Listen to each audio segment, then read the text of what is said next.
오늘은 개인 예배를 드립시다 라는 제목으로 하나님의 말씀을 듣겠습니다. 오늘날 많은 사람들이 집단에 소속되어 살아가면서 자기 개인 의식을 잃어버리고 대중 속에서 자신을 숨기고 살아가게 됩니다.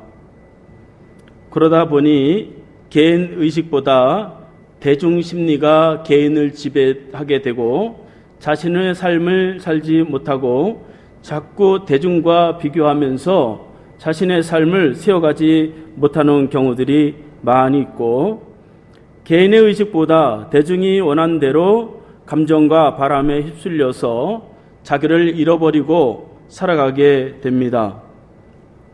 결국 대중 속의 개인은 한 재물이 되어버리고 대중 속의 개인은 잠들어 버리게 되는 시대를 지금 살아가고 있습니다.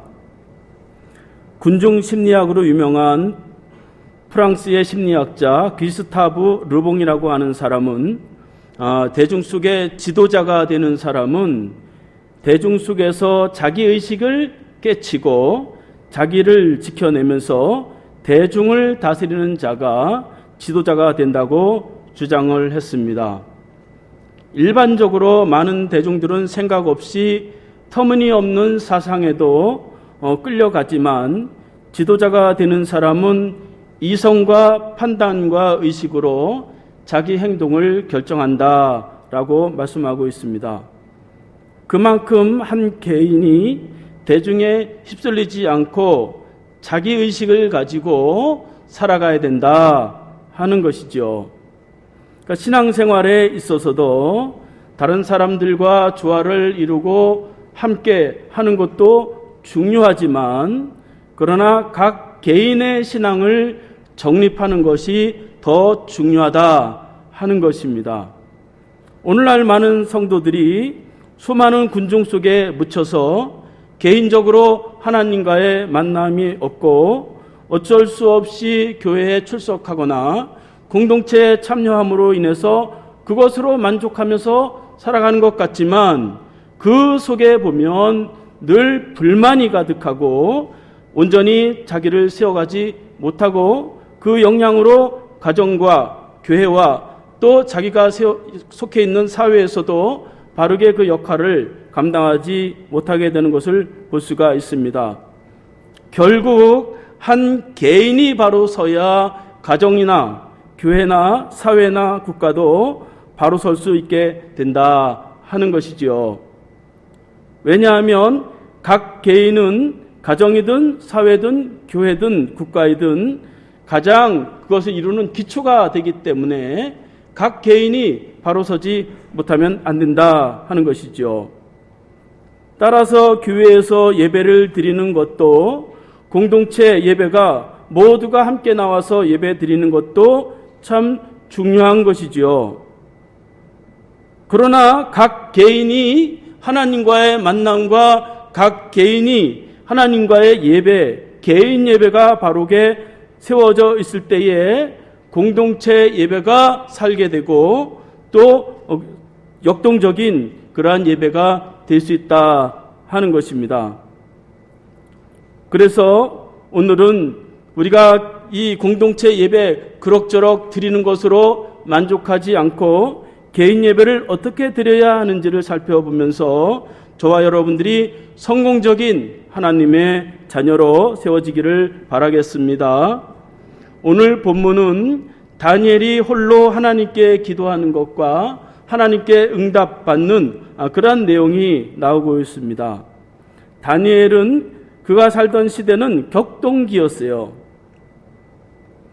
그가 살던 시대는 세계의 패권을 가졌던 바벨론이 이제 쇠퇴하기 시작을 하고, 이제 새로운 신흥국인 메대와 바사, 즉 페르시아가 세계의 패권을 다시 잡는 그러한 혼란한 그러한 시대였습니다.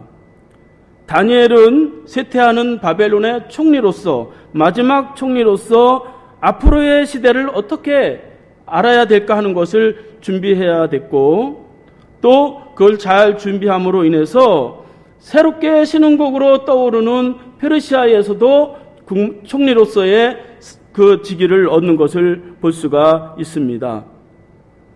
보통 사람들이 사회가 격동적일 때에는 도대체 어떻게 준비하고 살아가야 될지를 잘 모르죠. 다니엘은 이러한 때에 개인 예배를 통하여 앞으로 되어질 시대를 준비하고 그렇게 살아간 것입니다.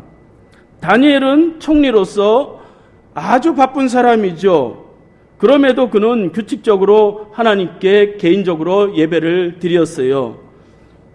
그래서 다니엘서에 보면 하루에 3번씩 창문을 열어놓고 예루살렘을 향해서 그가 기도했다고 그렇게 기록한 것을 볼 수가 있습니다. 이렇게 우리가 하나님 앞에 이 개인적인 그러한 예배, 그것은 어쩌면은 공동체 예배만큼이나 중요하다 하는 것입니다. 개인이 어떻게 하나님 앞에서 살아가야 될 것인지, 어떻게 가정을 꾸리고 어떻게 직장 생활을 하고 어떻게 교회를 세워가야 될 것인지를 이 다니엘과 같이 개인이 세워져야만이 그 일이 감당할 수 있다 하는 것입니다. 그래서 본문을 통해서 다니엘을 통해서 3가지만 살펴보도록 하겠습니다. 첫 번째로 개인 예배는 깊은 기도의 시간이 있어야 된다 하는 것이죠. 다니엘은 뛰어나고 총리로서 바쁜 사람이었습니다. 그는 3개의 국가를 넘어선 사람이고 또 4명의 왕 밑에서 총리를 감당했던, 인정받고 검증받고 등용을 받았던 그런 사람이었어요. 얼마나 바쁘겠어요. 그럼에도 불구하고 그는 개인적인 그러한 예배의 시간을 분명하게 지키고 살았다 하는 것입니다. 이렇게 우리가 하나님 앞에서 공동예배도 중요하죠. 그러나 공동예배에서는 개인 예배에서 얻을 수 있는 그러한 유익을 얻지 못하는 경우들이 많이 있어요. 그럼 다니엘은 개인적으로 어떤 기도를 드렸느냐? 3가지의 기도를 드렸는데 첫 번째로는 죄를 고백하는 그러한 기도를 드렸다 하는 것입니다. 20절 말씀에 보면 내가 이같이 말하여 기도하며 내 죄와 내 백성 이스라엘의 죄를 자복하고 내 하나님의 거룩한 산을 위하여 내 하나님 여호와 앞에 간구할 때에 그렇게 기록하고 있습니다. 다니엘은 먼저 혼자서 하나님 앞에 기도하는데 어떻게 시작을 했느냐? 자신의 부족함과 죄를 고백했다라고 하는 것입니다. 그런데 사실은 다니엘은 그렇게 나쁜 사람이 아니에요. 다니엘은 많은 왕들에게도 4명의 왕들에게 인정을 받고 3개의 국가에서 인정받을 아주 의인이었고 굉장히 훌륭한 그런 사람이었습니다. 그럼에도 불구하고 하나님 앞에 나아가서 자신의 부족함을 고백하고 더 나아가 오늘 말씀에 보면 내 백성 이스라엘의 죄를 자복했다 그렇게 기록하고 있습니다. 그는 기도하는데 자신의 잘못뿐 아니라 다른 사람, 자기의 민족의 죄까지 자복하면서 하나님 앞에 기도의 삶을 살았다 하는 것이지요. 이렇게 우리는 개인적인 그러한 기도의 삶, 그 중에서 죄를 고백하는 삶으로 우리가 개인 예배를 드릴 수 있다 하는 것입니다. 두 번째 기도는 긍휼을 구하는 기도를 드렸습니다. 16절 말씀에 보면 주여 구하옵나니 주는 주의 공의를 따라 주의 분노를 주의 성 예루살렘 주의 거룩한 산에서 떠나게 하옵소서. 이는 우리의 죄와 우리 조상들의 죄악으로 말미암아 예루살렘과 주의 백성 사면에 있는 자들에게 수치를 당함이니이다. 그렇게 기록하고 있습니다. 다니엘은 자기가 살아가는데 조금도 부족함이 없는 사람이에요. 총리로서 전혀 부족함이 없었어요. 그러나 자기 그 민족들을 보았을 때 너무너무 불쌍하고 너무너무 안 된 거예요. 그래서 하나님 앞에 이 수치를 당함을 불쌍히 여겨달라고 그렇게 긍휼과 자비를 구한 것입니다. 기도의 삶, 우리가 부족하기 때문에 하나님 앞에 자비와 긍휼을 그렇게 구할 수 있습니다. 하나님은 긍휼과 자비가 풍성한 분이시기 때문에 우리가 혹 잘못해서 징계를 받았다 할지라도 그것으로 우리의 축복의 삶을 살아갈 수가 있습니다. 그래서 개인적으로 하나님 앞에 기도할 때 회개로 끝나면은 아무런 소용이 없는 거예요. 그냥 죄책감만 또 남게 되는 것이에요. 회개를 넘어서 하나님의 긍휼을 구하면서 그 놀라운 하나님의 은혜를 체험하게 될 때에 기도는 우리에게 큰 유익이 됩니다. 세 번째 기도의 단계는 주님을 의지하는 기도를 드렸다 하는 것입니다. 17절 말씀에 보면 그러하온즉 우리 하나님이여 지금 주의 종의 기도와 간구를 들으시고 주를 위하여 주의 얼굴빛을 주의 황폐한 성수에 비추소서 그렇게 기록하고 있습니다. 다니엘은 하나님의 얼굴을 나에게 비춰 주시옵소서 주님의 능력을 의지한다고 그렇게 기도하는 것입니다. 그러니까 개인적으로 하나님 앞에 기도하는 그러한 모습은 우리가 부족하기 때문에 주님을 의지하는 그러한 기도를 드리는 것입니다. 그러니까 공동예배 와서 그런 거 다 하면 안 된단 말이죠. 공동예배 와서는 그렇게 기도 오래 하는 거 아니에요. 공동예배는 교제하고 기쁨을 나누고 이런 시간이지 와서 말이죠. 기도한다고 말이죠. 그러면 안 된단 말이죠. 기도하고 응답받은 것을 공동예배에 와서는 나누고 하나님 앞에 기쁨으로 찬양하는 시간이 공동예배예요. 그러니까 이 개인 예배 시간을 통해서 하나님을 의지하고 거기서 음성을 듣고 거기서 하나님의 은혜와 능력을 깨닫게 되는 것입니다. 그러면서 다니엘은 세상은 변하지만 그는 세상에 휩쓸려 가지 않고 세상을 다스리는 그러한 예배의 성공자, 기도의 성공자가 된 것입니다. 저와 여러분들이 조용한 기도 시간을 가져서 다니엘과 같이 개인 예배의 성공자가 되시기를 바랍니다. 두 번째로 개인 예배는 체험하는 시간이다 합니다. 21절 말씀에 보면 내가 기도할 때에 이전에 환상 중에 본 그 사랑 가브리엘이 빨리 날아서 저녁 제사를 드릴 때쯤에 내게 이르더니 내게 가르치며 내게 말하 이르되 다니엘아 내가 이제 내게 지혜와 총명을 주려고 왔느니라 그렇게 기록하고 있습니다. 다니엘은 깊은 기도를 마칠 때쯤에 천사를 만나는 그러한 체험을 했다 하는 것입니다.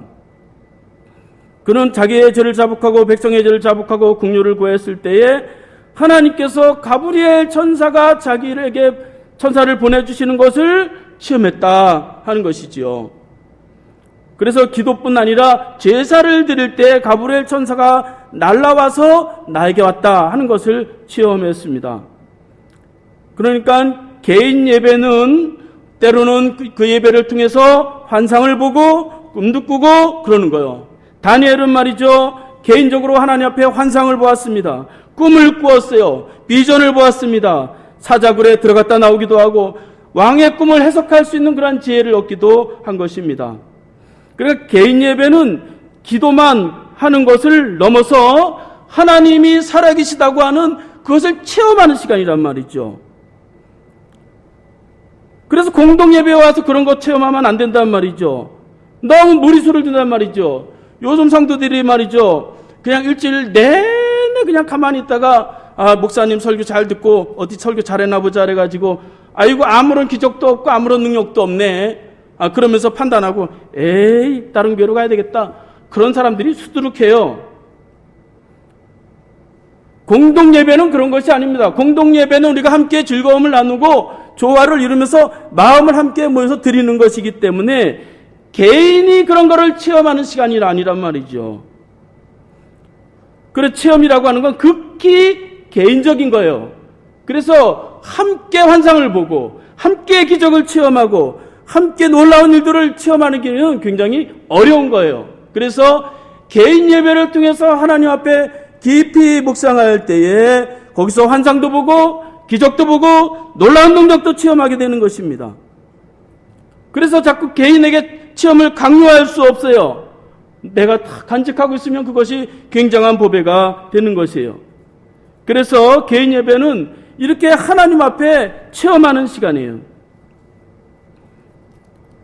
여러분 공동 예배 와서 말이죠. 1시간 동안 예배 드리는데 목사님이 시키는 거 따라하기도 바빠요.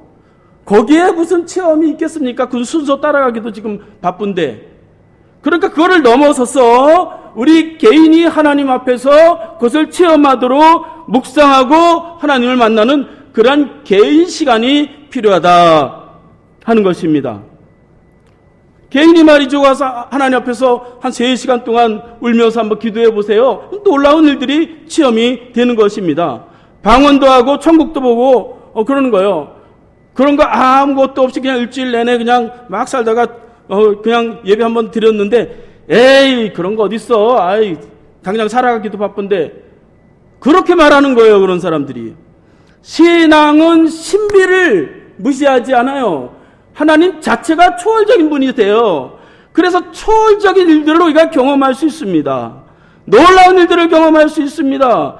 귀신을 볼 수가 있고 귀신을 내쫓을 수가 있어요. 환상을 볼 수가 있습니다. 기적을 체험하고 하나님의 능력을 체험하고 불이 나에게 다가오고 열정이 불이 여기서 생기는 것을 체험할 수가 있단 말이죠. 그것은 개인 예배 시간을 통해서 이루어야 된다 하는 것입니다.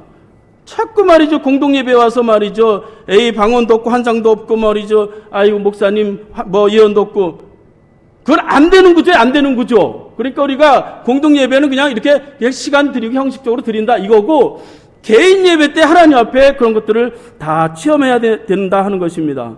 그러니까 어떻게 개인 예배를 드려야 되느냐? 개인 예배는 자유롭게 드려야 돼요. 공동 예배는 이게 딱딱하잖아요. 막 따라가야 되고, 목사님 설교 가만 앉아서 들어야 되고, 그 순서 무슨 순서가 이래가지고 말이죠, 정신없이 지나가잖아요. 개인 예배는 지극히 자유롭게 하나님께 드려야 돼요. 저는 옛날에 이제 큐티집을 가지고 개인 예배를 시작한 적이 있어요. 그런데 말이죠, 나름대로 좋은 면이 있는데 자꾸 정형화가 되고 형식화가 되더라고요. 그러니까 개인 예배는 자꾸 이 자유로워야 되는데, 이 책을 갖고 하다 보니까 이 지식만 자꾸 쌓이고 이런 체험적인 것들이 없어지더라고요. 저도 지금 한 4년째 한 집사님하고 지금 큐티를 지금 하고 있어요. 우리는 성경만 가지고 합니다. 개인 예배는 얽매이지 않아요. 누가 보는 거 아닙니다. 하나님이 너 이렇게 개인 예배 드려라 규칙을 정한 것도 없어요. 그래서 정형화된 틀이 아니라 하나님 앞에 자유롭게 하나님께 나아가는 거예요. 때로는 찬양으로 나갈 수 있습니다. 때로는 기도하고 때로는 말씀을 볼 수가 있어요. 개인 예배는 때로는 10분 기도할 수도 있고 때로는 3시간을 기도할 수도 있어요. 또 기도만 하지 않고 찬양도 할 수 있어요. 찬양을 한 곡 할 수도 있고 뭐 10곡 할 수도 있어요. 저는 청년 때 말이죠, 한 1000곡을 부른 적이 있어요. 밤새도록 말이죠, 혼자서 기타를 치면서 그 옛날에 찬미예수라고 하는 그 책이 2000곡 있어요. 찬양을 부르다 보니까 그 찬양집을 처음부터 끝까지 다 불렀더라고요. 그러니까 그런 가운데 하나님의 은혜를 체험하는 거예요. 공동 예배는 우리가 마음을 합해서 드리는 것이지만 개인 예배는 체험적인 것입니다. 그래서 하나님 앞에 기도할 때도 말이죠, 어느 때는 하나님 아버지 그 한마디를 하고서 1시간 동안 펑펑펑 울면서 그러다가 기도를 마칠 수도 있어요. 어느 때는 서너 시간 동안 내 사정을 그냥 다 말하는 그런 기도를 드릴 수도 있어요. 어느 때는 하나님 말씀만 가지고도 하나님 말씀을 한 절을 딱 읽었는데 그 한 절을 가지고 100번, 1000번을 읽을 수도 있어요. 읽었는데 또 읽으면 또 은혜가 되고 또 읽으면 또 은혜가 되고 그럴 수 있어요. 어느 때는 성경을 막 수십 절씩 막 이렇게 읽을 수도 있어요. 그러니까 이 개인 예배는 자꾸 형식화되지 않고 정형화되지 않고 자꾸 하나님 앞에 자유롭게 나가야 된다 하는 것입니다. 때로는 말이죠, 하나님 앞에 막 10곡, 100곡 막 찬송을 불러보세요. 때로는 말이죠, 하나님 앞에 막 1시간, 2시간씩 기도해보세요. 때로는 크게 하나님 아버지 한마디만 제대로 한번 불러보세요. 그러면 하늘에서 물이 떨어지고 거기에 하나님의 은혜가 있고 능력이 임하게 됩니다. 이런 개인 예배가 우리에게 있을 때에 우리에게 만족이 있어요. 이 공동체 예배라고 하는 건 말이죠, 계속 참석해도 늘 여기에 흡족한 걸 얻을 수가 없어요. 그 개인 예배는 자꾸 보석을 캐내듯이 깊이 묵상하고 깊이 체험하면서 나에게 있는 많은 보배들을 막 해내는 거예요. 그 신앙을 자꾸 설명하고 이해하고 그런 거로만 가면 늘 마음이 말이죠. 이 딱딱해요. 체험이 있어야 된단 말이죠. 체험을 하기 위해서 개인 예배 드리는 것은 아니에요. 어떤 사람은 또 너무 체험을 하다 보니까 말이죠. 신비주의에 빠집니다. 제가 신비주의를 말하는 것이 아니라 체험을 할 수도 있다 하는 것이에요. 그것이 우리에게 큰 힘이 됩니다. 백문이 불여일견. 여러분 목사 설교 100번 듣는 것보다 하나님 아버지 불렀는데 하늘에서 불이 한번 떨어지면요 100번 들은 것보다 훨씬 큰 충격이 나에게 오게 되어 있습니다. 다니엘은 개인 예배를 통해서 꿈과 환상을 보면서 미래의 비전을 분명히 가졌고 세계가 돌아가는 것을 알게 된 것을 볼 수가 있어요. 요한은 죽기 전에 반모섬에서 혼자 하나님 앞에 예배를 드리는데 거기서 환상을 보고 예수님을 보고 천국을 보고 세상의 종말까지 다 보고 요한계시록을 기록한 것을 볼 수가 있어요. 이렇게 개인 예배가 우리에게 아주 중요하다는 것입니다. 저와 여러분들이 개인 예배를 통해서 체험의 구경꾼이 아닌 주인공들이 다 되시기를 바라겠습니다. 세 번째로는 개인 예배는 깨닫는 시간이다 하는 것입니다. 다니엘은 개인 예배를 통해서 세 가지를 깨달았어요. 첫 번째로는 하나님의 은혜를 깨달았어요. 23절 말씀에 보면 곧 내가 기도를 시작할 즈음에 명령이 내렸으므로 이제 내게 알리러 왔노라.